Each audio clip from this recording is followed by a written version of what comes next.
ئەم تۆپە هی یەکێتی سۆڤێتە باش بەڵام وڵاتانی تریش دروستیان کرد وەکو چینوانە. ئەم تۆپە 122 ملیم دیفێرتی پێوترێتن یەکێکە لە بەناوبانگترین تۆپەکانە.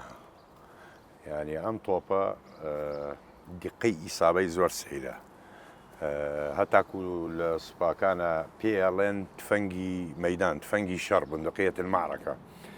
ئەم تۆپە قەوسی ئاگری 15 کیلۆمەترە، توانێت 15 کیلۆمەتر پێش خۆی تۆپەکەی کە گولەکەی بگاتن.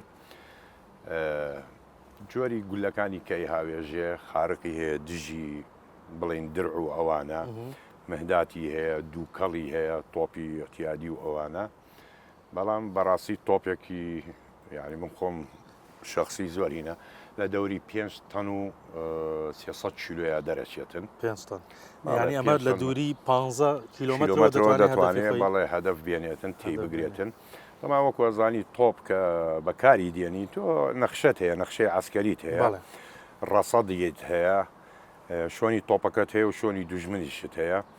هەر بڵین نەزەرەیەی فیتاغۆرس بەکاردێنیت، ئەگەر تۆپەکەت لێرە بێتن، ڕەسەد لێرە بێت، دوژمن لێرە بێ، ئەم دوو قۆڵەکەنەوەتە ئەکاتە مەسافەی قۆڵی سێوانەکەیان ئەکاتە ئەو مەسافەیە ڕێک ئەیتوانێت تۆپەکە مەسافەکە دەربکە و تێی بگرێتن.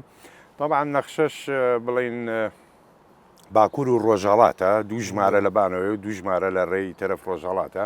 1 مەتر مربع لەسەر نەخشەکە کە دەرەکەی ئەکاتە کیلۆمەتر لەسەر خەریتە. اینجا ئەفسەری تۆپی باش ئەو کیلۆمەترا کاتە 100 ئەکاتەدا ئەتوانێت بیکاتە 1 مەتر. ئەفسەری بەکارهێنەری تۆپەکەش دەوری هەیە، داوری هەیە، زیرەکی ئەو ئەفسەرە مواسەفاتی تۆپەکە تەواوە، بەڵام ئەفسەرەکەش دەوری هەیە کە بتوانێت